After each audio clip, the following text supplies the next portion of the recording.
Friends, welcome to தனா தமிழ் ஊட்டி. இன்றைக்கி நம்ம சேனலில் என்ன பார்க்க போகிறோம்னா, இன்றைக்கி நம்ம வீட்டில் மத்தியான சமையல் என்னென்னு பார்த்துருவாங்க. அதுக்கு கலர்ன சாதம் தான் செய்ய போகிறேன். காய்கறியெல்லாம் போட்டு அதுக்கு பாஸ்மதி அரிசி 2 டம்ளர் எடுத்துருக்கேன்.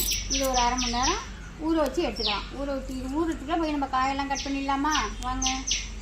இப்போ ஃபஸ்ட்டு கடைக்கு டீயை போட்டு கொடுத்துட்டு மணி 11 ஆகிட்டு டீயை போட்டு கொடுத்துட்டு அப்புறமா நம்ம சமையலுக்கு போகலாம். என்னன்னு பார்த்தீங்கன்னா இஞ்சி தட்டி போட்டுக்கலாம் டீக்கு. அப்புறம் வெல்லம் போட்டுக்கலாம். வெல்லம் டீ தான் போடுவாங்க பெரும்பாலும் எல்லாருக்குமே. கடையில் வேலை பார்க்குற பிள்ளைங்க வீட்டில் எல்லாருக்குமே வெல்லம் டீ தான்.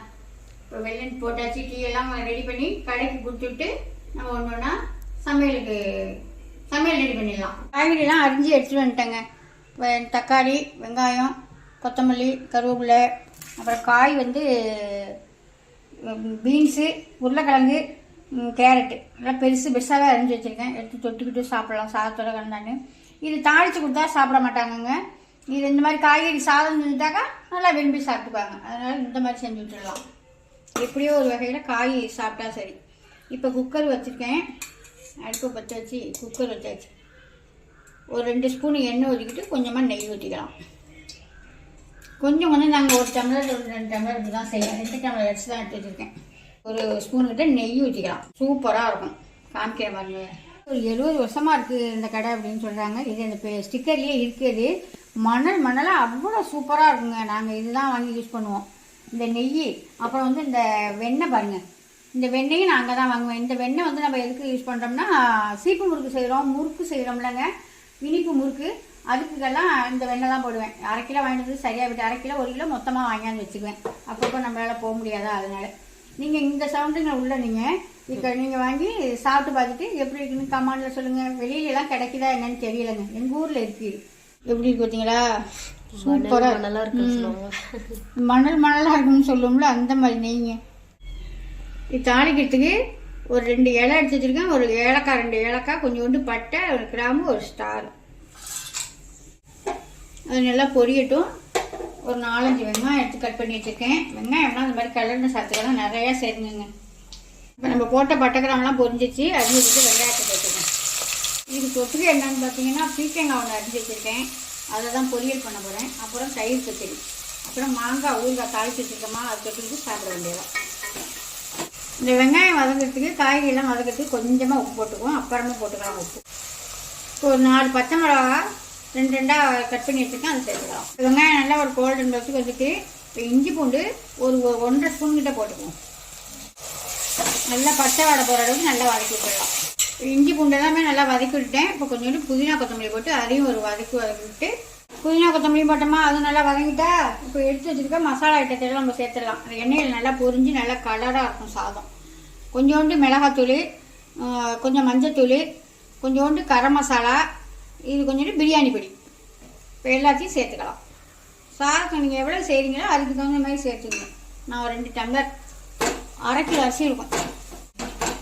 இந்த மசாலா நம்ம தக்காளிக்கு முன்னாடி சேர்த்துட்டோம்னா நல்லா அந்த எண்ணெயில் பொரிஞ்சு போய் நல்ல ஒரு கலராக இருக்கும் சாதம். நல்லா வாசமாகவும் இருக்கும். நல்லா வதக்கி விட்டு அப்புறமா நம்ம தக்காளியை சேர்த்துக்கலாம். ஒரு 2 தக்காளி எடுத்து கட் பண்ணி வச்சுருக்கேன், சேர்த்துக்குவோம். அதையும் நல்லா வதக்கி எடுத்துக்குவோம். சமையல் ரெடி ஆகிட்டு. அப்புறம் மசாலா ஐட்டம்லாம் மிளகாத்தூள் ஒண்டி சரியாக போயிட்டுங்க. காலையிலே ஒரு ஷார்ட் வீடியோவும் போட்டிருக்கேன். மறுபடியும் இப்போ ஒருத்தவங்க கேட்டுருக்காங்க மிளகாத்தூள் சரியாக போயிட்டுங்க. வெயில் அடித்தாதாங்க இந்த மாதிரி அரைக்கலாம். நான் முன்னாடி சொன்னது மாதிரி தான் இப்போயும் சொல்கிறேன். கரண்ட் மில்லில் அரைக்க முடியாது. திருவையில் அரைக்கிறதுனா நான் வெயில் அடித்தாதான் அரைக்கலாம். தெரியாதுதாங்க நமக்கு. அதனால் கொஞ்சம் நான் ரெடி பண்ணி வச்சுருந்தேன். மிளகாத்தூள்னு ரொம்ப பேர் கேட்குறாங்க. அப்புறம் வத்தல் வடவும் போகும்னு தெரியல, மழை சீசனில் போகும்னு தெரியல. கொஞ்சம் ரெடி பண்ணி வச்சுருந்தேன். எல்லா வத்தையுமே சரியாக வச்சுருக்கு. கொத்தரங்காய் வத்தை கொஞ்சோண்டு ஒரு கிலோ கிட்ட இருக்கும். அவ்வளோதான். 1 கிலோ 2 கிலோ கிட்ட இருக்கும். கொத்தரங்காய் வத்தை கொஞ்சோண்டு இருக்குது. அது வேணால் அது குழம்பும் வச்சுக்கலாம். வாங்கினீங்கன்னா பொரிச்சு தொட்டுக்கிட்டு சாதத்துக்கு சாப்பிடலாம். நாங்கள் பெரும்பாலும் கொத்தரங்காய் வத்தை பொரிச்சு தொட்டுக்கிட்டு தான் சாதத்துக்கு சாப்பிடுவோம். சூப்பராக இருக்கும். மற்ற குழம்பும் வைக்கலாம், நல்லாயிருக்கும். அப்புறம் மாவு ஐட்டங்கள்லாம் கோதுமை மாவு, கம்பு மாவு, கேழ்வரகு மாவு, இதெல்லாம் கொஞ்சம் இருக்குன்னு ஒரு 4-5 கிலோ கிட்ட இருக்குது. அது வேணால் வாங்கிக்கோங்க. அப்புறம் இட்லி பொடி, நம்ம முருங்கைக்கீரை பொடி, சாம்பார் பொடி, இதெல்லாம் வறுத்து செய்கிறது தான். அதெல்லாம் நீங்கள் எப்போ கேட்டிங்கன்னா நம்ம ரெடி பண்ணி கொடுக்கலாம். அதெல்லாம் வறுத்து உடனே திருவையில் அரைக்கிறது தான். அது எப்போ கேட்டிங்கன்னாலும் ரெடி பண்ணி கொடுப்பேன். அப்புறம் பழவாரம் நம்ம கெட்டி உருண்டை, அதிர்சம், முறுக்கு, அப்புறம் இப்போ ஒருத்தவங்களுக்கு முள்ளு முறுக்கு செய்யணும். அது எப்படின்னா அந்த சீப்பு முறுக்கு செய்கிறோம்லே கொஞ்சம் இனிப்பு போட்டு தேங்காய் பால் ஊற்றி பட்டர் போட்டு செய்யணும். அது ஒருத்தவங்களுக்கு இப்போ நீங்கள் 2 கிலோ புளியணும். சமைச்சு வச்சுட்டு போய் அந்த முறுக்கு தான் முள்ளு முறுக்கு தான் புளிய போகிறேன். சூப்பராக இருக்கும். அந்த சீப்பு முறுக்கு மாதிரி அருமையாக இருக்கும். கொஞ்சம் கொஞ்சம் உடையுதான்னு சொல்கிறாங்க. இல்லை பரவாயில்ல நீங்கள் போடுங்கன்னு வாங்கி சாப்பிட்டவங்களே தான் கேட்டுக்கிட்டே இருக்கிறாங்க. நல்லா இருக்குமா நல்லா இருக்கு அப்படின்ட்டு. சீப்பு முறுக்கு ரொம்ப அருமையாக இருக்குன்னு சொல்லிட்டு நிறைய பேர் வாங்கிட்டு இருக்காங்க.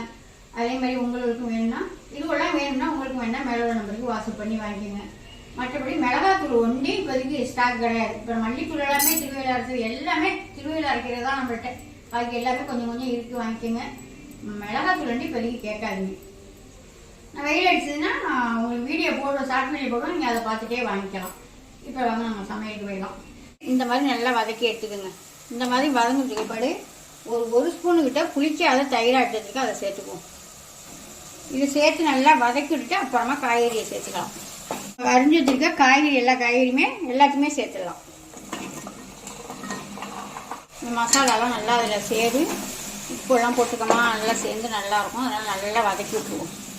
ஒன்றோட ஒன்று ஒட்டாமல் அந்த பாஸ்மதி ரைஸுக்கு 1க்கு 1.5 தண்ணி எடுங்க. அதோட கம்மியாக எடுத்தாலும் எடுக்கலாம், கூட எடுத்துடாதீங்க. எல்லாமே நம்ம போட வேண்டிய ஜாமான் அனைத்துமே சேர்த்துட்டோம். இப்போ இதுக்கு நான் 2 டம்ளர் பாஸ்மதி ரைஸ் எடுத்துருக்கேன்னா அதுக்கு 3 டம்ளர் தண்ணி எடுத்து வச்சுருக்கேன். அந்த தண்ணியை அதில் சேர்த்துட்டு ஒரு கொதி வந்ததுக்கு பிற்பாடு அப்புறமா நம்ம அரிசியை சேர்த்துக்குவோம். ஒரு கொதி வந்து இந்த காயெல்லாம் நல்லா வேகட்டும். விசில் தான் விட போகிறோம், வெந்துடும். தேவையான உப்பை போட்டு விட்ருவோம்.